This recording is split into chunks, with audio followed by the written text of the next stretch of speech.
Here I have ZTE Blade A7s, and today I'm going to show you how to clear credentials from this device. So firstly, you have to open Settings, then you have to enter Security and Location section, then you have to go to the Advanced and enter Encryption and Credential section here, and here you have to select the last option, Clear Credentials, Remove All Certificates, and then confirm it by tapping OK.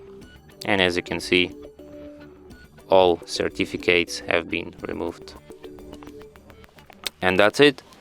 Thanks for watching.